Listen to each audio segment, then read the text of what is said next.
Now, Sports Talk with Broads. Here's Hunter Brody. Do you smell that? That's relevant football conversation. That's that wonderful smell that is in the air. Relevant football conversation. We get to talk about the Eagles' schedule. Now, in reality, we don't know if it will be played out this way because what's going on with coronavirus? Will they have to skip some games? Will the season be shorter? We have no answers right now. But we do know that this is the schedule that would be played if the NFL is able to move on, and it's possible they are able to move on. It's also possible that they're not, but it's possible that they are. So if that is the case, this is what the Eagles are going to have to play out, and I'm intrigued by it. There's some stuff that scares me. There's some nice parts to the schedule, and that's the beauty of this. We knew who they were going to face. We saw their opponents a long time ago, but now you can strategically attack this. How many games in a row are they home? How many games in a row are they on the road? When is their bye week? Not only what the Birds are doing, but what about their opponents and what they had to do previously? The week before, are they flying from East Coast to West Coast and back to East Coast? Do they have 3 road games in a row and the Eagles are their 3rd road game? So I love to attack it in different ways and see strategically how this is all playing out. It's fun. It means nothing, though. We all know that. It means nothing. No matter what you think is going to happen, no matter what I say, it never plays out that way. It's still fun, though. And it's part of being a sports fan, a football fan. And here's how I do it.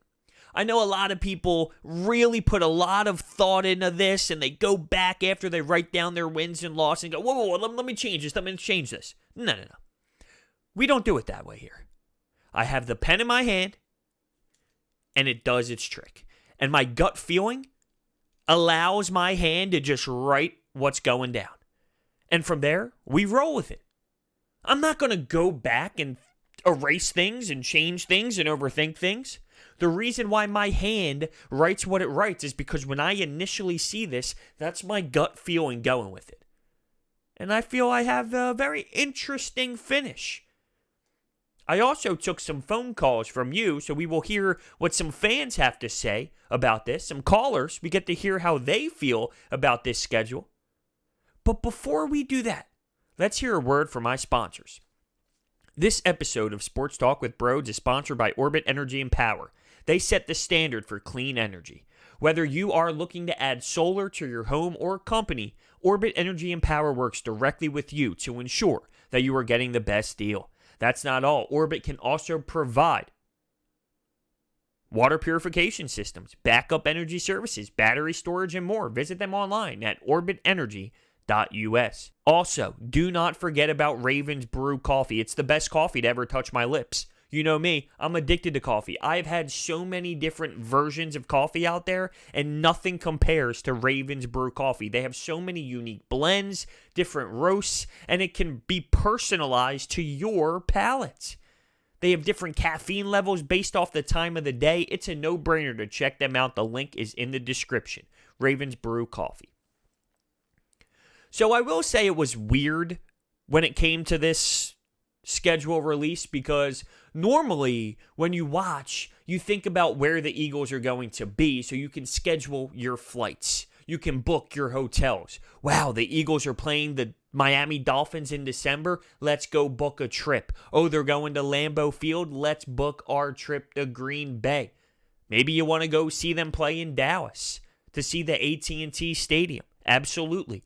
People love the fact that you can now schedule where you want to go on the road to watch the Birds play. Now, normally I don't do that. I'm not much of a traveler in terms of going on sports trips. I wish I did more, but right now it hasn't really been that way for me. Maybe one day it will, but for right now that's not normally how I roll. I enjoy it from my house, and I watch and scream in my basement, so I can do all of this. It's weird because that's not the case. You're watching to see where they play, but that extra juice of, I'm going to book a trip, isn't there. What are you going to do? All right. So the Eagles will face the Washington Redskins week 1. It seems like a common trend at this point. You can almost write it down in stone because that's how it's been over the last few years. I'm cool with it.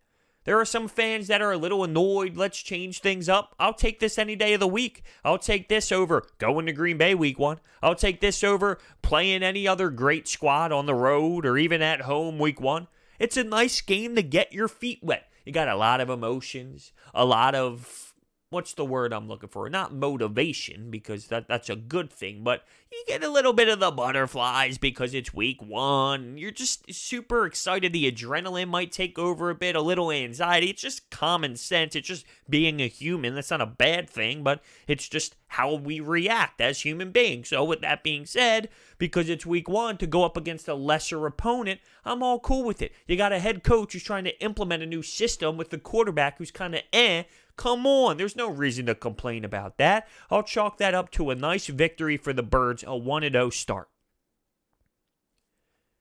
The LA Rams come to town, and it seems like the Eagles have their number. It seems like Doug Peterson outcoaches Sean McVay. It seems like Carson Wentz outcompetes Jared Goff. Not this year, though. I see the Rams coming into town and beating the Eagles. 1-1 after 2. Now, you can look at this and say, well, the Rams are flying from West Coast to East Coast, and it's a 1 o'clock game, so their time clocks inside of them, their body clocks, will not be as great as it probably should be, and that's fair. I've seen this team, though, over the last few seasons, start out slow. So I am basing this off of how I've seen this football team compete over the last few years under this regime, and they start out slow. That's the game, though. That's the swing game. And I'll explain that more as I get through the list. But that's the swing game, in my opinion. The Cincinnati Bengals come to town in week 3, and that's going to be a fun one. You get to see Joe Burrow, and I like the fact that Joe Burrow's coming to town week 3 compared to, say, week 15, week 14, because he'll have more time under his belt. He'll learn more by then. You grab him 3 weeks in, and he's only played 2 football games. He's not as experienced. He might be nervous still. He might not be as comfortable. And then you got the Eagles' defensive line bringing the heat with Fletcher Cox, Hargrave, Malik Jackson, Brandon Graham, Derek Barnett, Jalen Mills in the box, Darius Slay shutting down the opponent's best wide receiver. I don't know if Joe Burrow will be comfortable enough. To be fair, I'm not going to act like week 14 means he'd be Tom Brady already, but still, I mean, you're talking 2 games under your belt in your NFL career. I think the Eagles can get him at a reasonable time to be able to make it not as much of a threat as it possibly could be later on. Eagles chalk it up with a win, 2-1 after 3. Here is a brutal stretch. Initially, when I saw the schedule, 2 stretches stood out to me right off the bat. Instantly, my eyes popped and said, damn, here we go. This is going to be brutal. And week 4 starts that. At San Francisco. That defense is unbelievable. Their offense, I'll say this about it. It's creative as hell. Kyle Shanahan, he knows how to utilize his players. He knows how to scheme things up. They might not have the flashiest and the most elite players on that offensive side of the football, but they make it work. They make plays, and their defense is scary. And the Eagles are going from East Coast to West Coast. That is actually a Sunday night game at 8:20. You got primetime television, and I see the Eagles going out there competing. It's going to be a tough game. They're going to work their asses off, but I see the Eagles falling to even up their record at 2-2. Next week, the Pittsburgh Steelers in Pittsburgh. Miles Sanders, being a Pittsburgh kid, going into that building, that arena, that stadium. Sheesh, come on, bros, get it out. Heinz Field. He's got some big-time juice in his game. Maybe he runs for 150 yards, 180 yards, 265 yards in one game. All right, I got to calm down. I see the Eagles going into Pittsburgh and getting the win. What is Big Ben? Who is Big Ben? Is he still able to throw the ball? Is he still able to be out on the field? Will he be relevant? We don't know those answers. It seemed like Mike Tomlin had that team playing really well considering the circumstances last year, and he deserves a lot of praise for that. And I'm sure because Big Ben's coming back, they're expecting to be this awesome team. And okay, I would probably feel the same way if I was a Pittsburgh Steelers fan.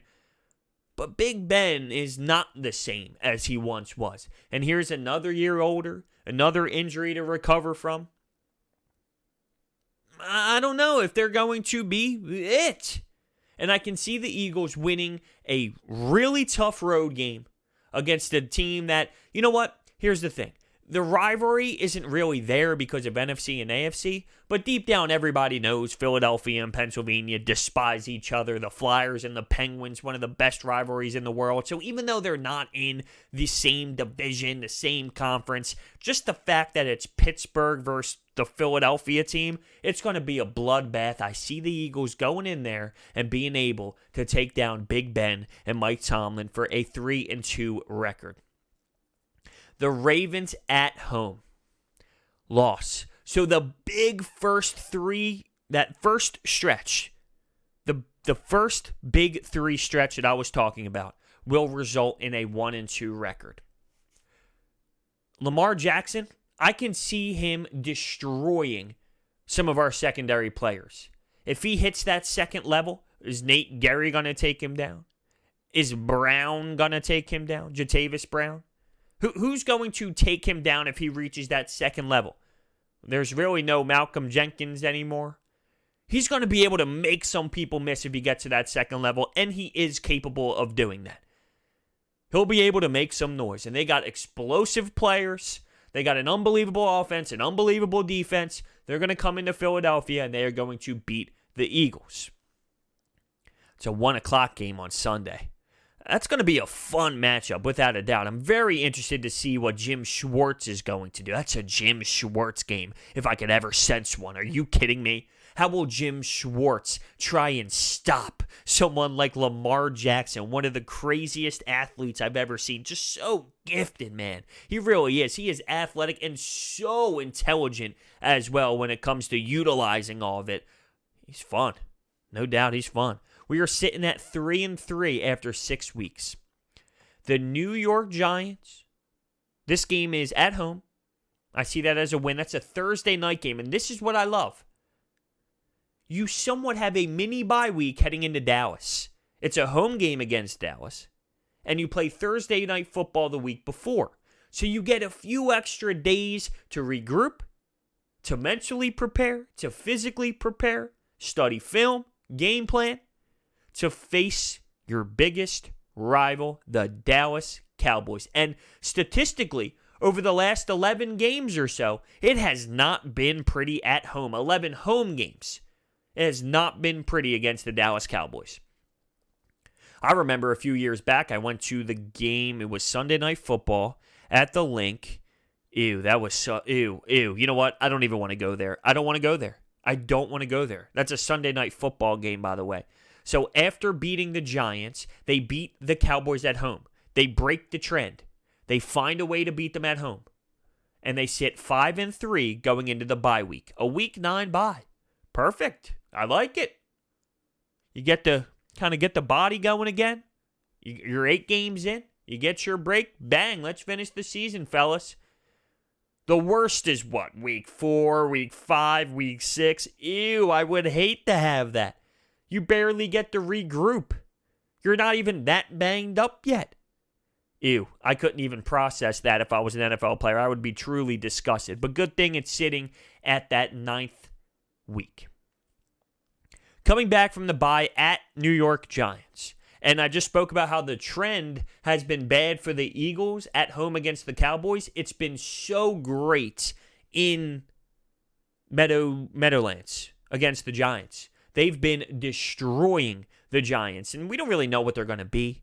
Daniel Jones was intriguing to some last season, but they have a new head coach, and nobody knows what to think of this guy. All we see is he's throwing out these quotes that are very something else, if you will. That's the best way to describe it. I don't really know how to describe it.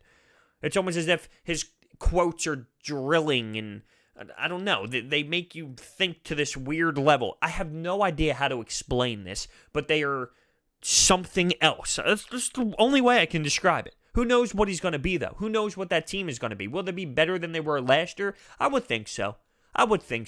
5 wins, maybe? 6 wins, maybe? Do you think? But will they be a better football team than last year? I think so. I think they're trending in a better direction. They added help to the offensive line. They got to protect Daniel Jones. I see the Eagles winning there, though. I don't know if they have enough yet to actually compete with the Eagles. That would put them at 6-3 going into Cleveland. I think that is a win. 7-3. Now, on paper, Cleveland has talent. We know about Jarvis Landry. We know about Odell Beckham. What is Baker Mayfield? He had a tough go last season.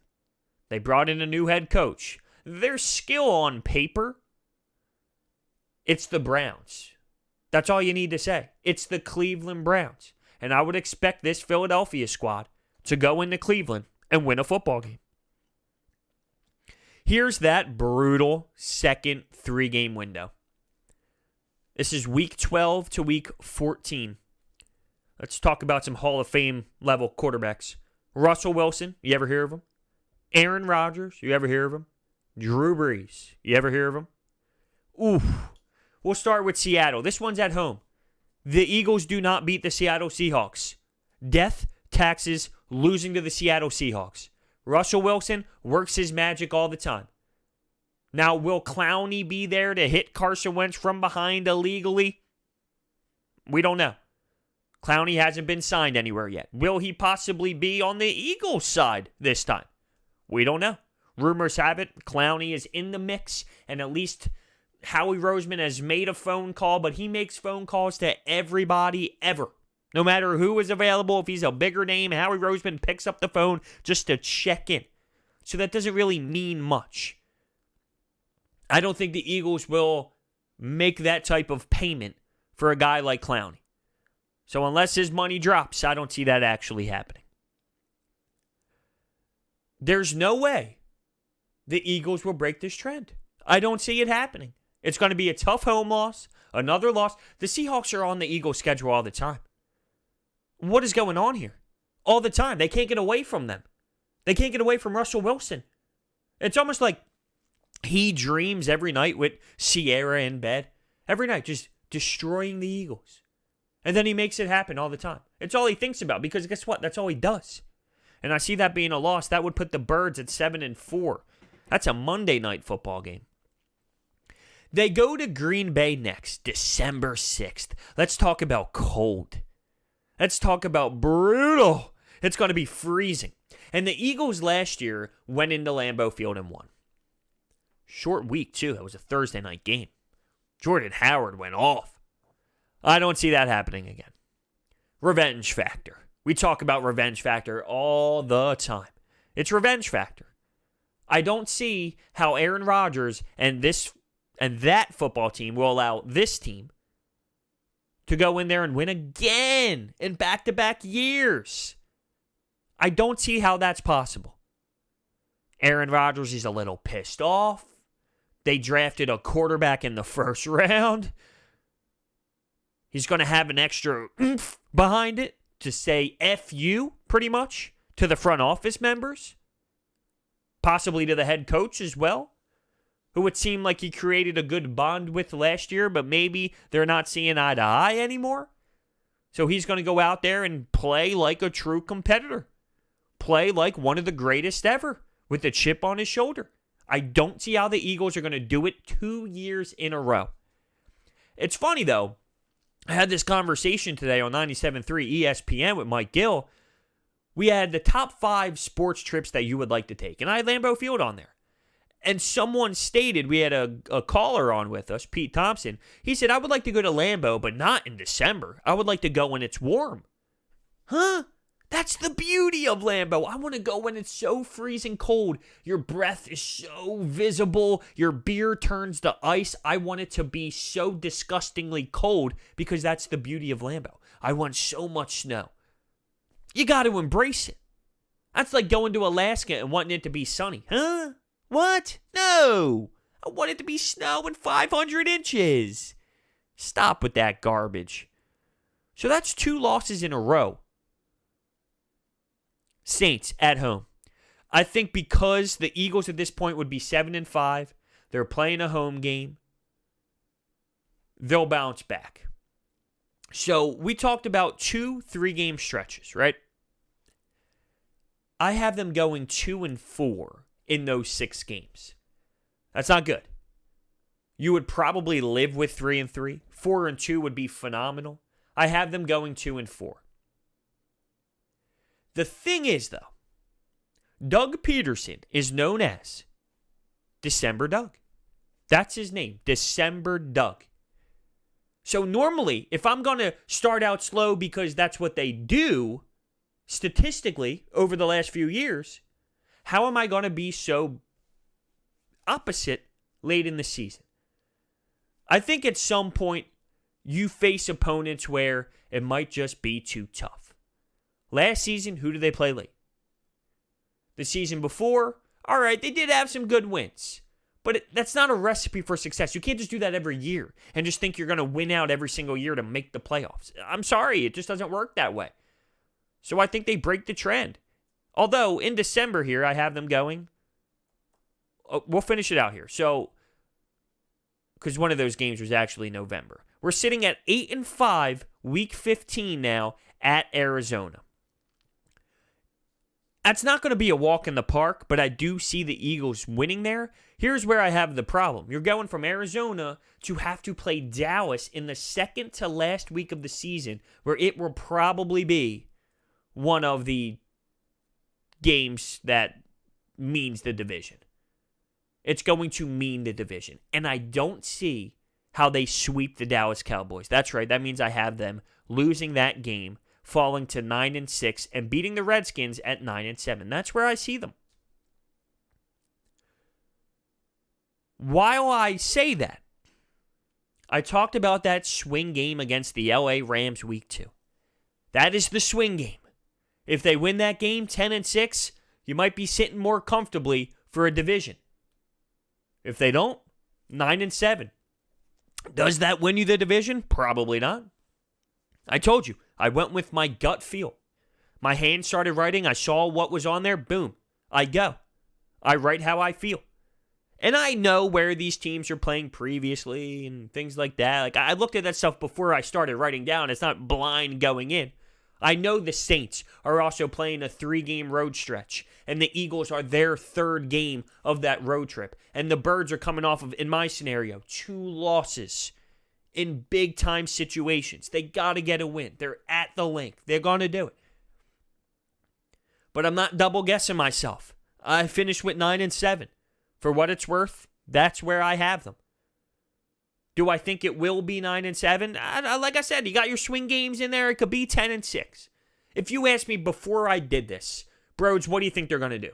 I'd probably say 10-6. And we're in the range here. Any of this. It could be 9-7 or 11-5. That's how close this league is.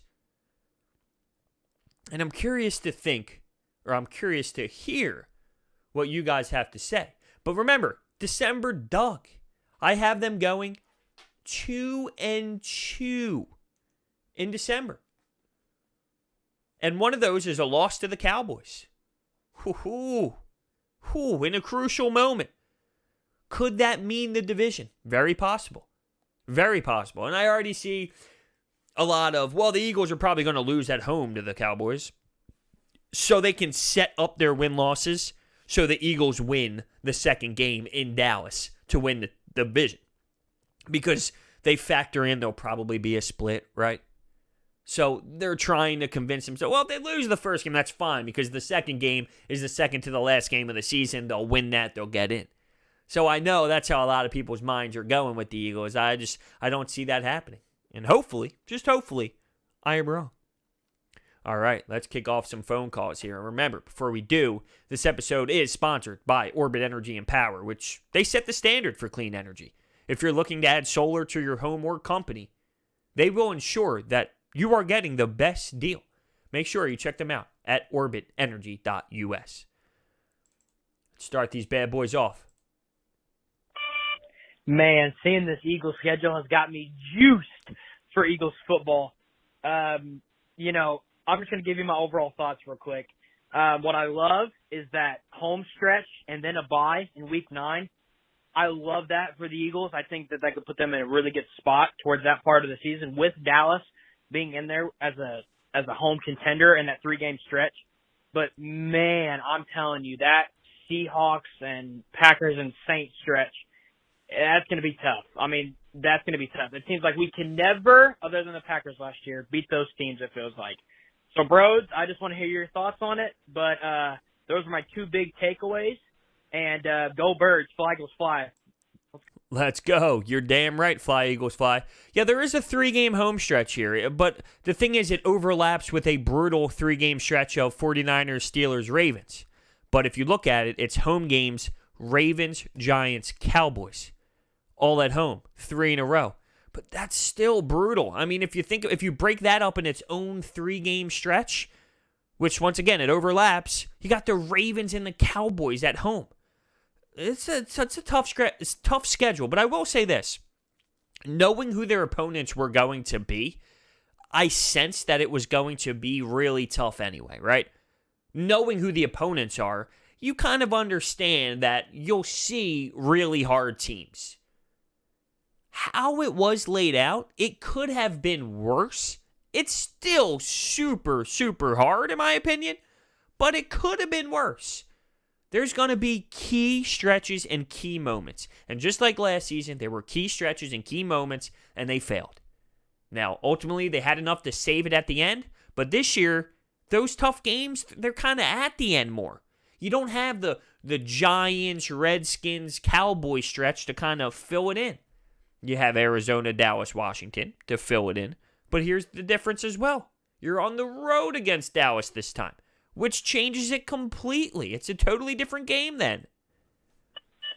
What's up, bro? So I probably found out at the same time as you did about the Eagles schedule, so I'm just going to draw my prediction really quickly.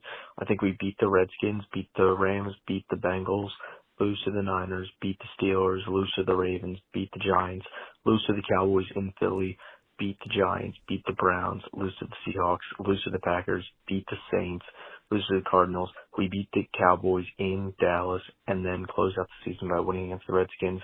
We go 10-6, win the division. I think we're gonna beat the Cowboys in Week 16. That'll basically decide for the division like it did last year. But yeah, that's how I personally feel. Boom. How about that? Running through the schedule real quick. I sensed that people were going to say the Eagles would lose at home just so they can beat the Cowboys to get in late, right? I get it. 10-6, though. That's the moral of the story. 10-6 is a very reasonable record. I think it was somewhat pretty damn close. A couple switches here and there, but for the most part, we were majority on the same page. 10-6. Solid record. Oh, what's up, bros? Huge fan of the show. My prediction is, I think there's some tough games on there, and I think it's going to come down to the wire for the Cowboys. But my bold prediction is that Eagles are going to lose to the Cowboys at home and beat them in Dallas to take the division. Thanks for your time. I love it. I love that these calls are literally saying exactly what I thought would happen before we got to the phone call part of things. And I get it. Look, this is not going to be a division where one team's going to run away with it. It's pretty clear the Eagles and the Cowboys are going to be in it and be involved until late in the season. Whether that means both teams are doing great, or whether that means like last year, both teams are somewhat becoming a dumpster fire, but someone has to win the division. I don't know how it's going to play out. So they're going to be competing for the division late into the season. So it makes sense as Eagles fans to say the Eagles will beat out the Cowboys late in the season to make that run. I don't know if I see it that way. And if it's possible that they go 10-6, like I said, I have them at 9-7. If they win that Rams game, though, the swing game, and they make it to 10-6, would that be enough to win the division over the Dallas Cowboys? That we will have to wait and see. To me, you think of the Cowboys, they could go 9-7, so that would win it. They could go 8-8, so that would win it. We don't know. We just don't know, and don't sell me right now that look at that offense. How can you say that? Look at their weapons. Their weapons were phenomenal last year, too. on paper means nothing in the NFL. Woo, bros! Oh, let's go, man. We are going back to the bowl. Listen, break it down by quarterback. Every quarterback suck on the roster. Well, yeah, on the how you say schedule. Besides Lamar Jackson, Drew, Aaron, and Jimmy is Buns. So yeah, the only thing. But I can't wait, man. With the defense we got, offense we got, we're going to destroy teams. We going back to 37 points a game. It's going to be crazy. And I'm going to the game on my birthday. Oh, it's going to get lit. Yo, man, flag was fly. Let's get to the money. Birthday. I love it. Although, I'm going to be countering to an extent here. Is Kyler Murray straight up buns? I don't know if he's buns. Dak Prescott, to me, is definitely not buns. I don't think he's buns at all. Who else will they see? Did he mention Russell Wilson? Let's replay that. Did he mention Russell Wilson? Woo! We can fast forward it. The only thing, but I can't wait, man. With the defense we got, offense we got, we're going to suck on the roster. Well, yeah, on the how you say schedule. Besides Lamar Jackson, Drew, Aaron, and Jimmy is Buns. So yeah, whoa. Russell Wilson. What? He's elite. I mean, come on now. Jared Goff's a quarterback that can win a football game. Absolutely. I get the hype. I get he's pumped up. I get he's passionate. I get he wants to get lit on his birthday. But come on, let's put some respect on some of these people's names. Yo, bro, it's big fan. In my opinion, the Eagles season this year is very challenging. Probably like 8 tough games this year. And I'm probably predicting like a 9-7, 10-6 record again. See ya. I think that is very reasonable. I really do. I think 9-7, 10-6 is a very solid ballpark to put this team in if you're going to look at this logically. I don't see them at that 13-3. I don't see them at that 12-win squad. But here's the thing. When the Eagles won the Super Bowl, it's not as if the year before you looked at them and said, wow, this team is going to be special next year, right? You didn't really say that. You didn't know what to expect because they were coming off of a 7-9 season, but you would have never expected Super Bowl. I don't sense a Super Bowl this year. So you get my point. You never know. And that's why on paper really means nothing to me. We thought last year was great on paper. We thought the year before was great on paper. It doesn't really matter. The year they won the Super Bowl, I didn't think on paper it was Super Bowl. It's just about the way they mesh as a team, the way they grow together as a team. So there you have it. That's where I have this Eagles squad for next season. It's fun. It's fun to do this, and I'm very interested to hear your thoughts. So let me know down below in the comments section. Or if you're listening to this on Apple Podcasts, Spotify, or any other podcasting platform, you can comment on a review section. You can leave a review with your comment. I like to read those, so I would appreciate that if you are listening to this on the podcast form. Thank you so much, and I will see you next time.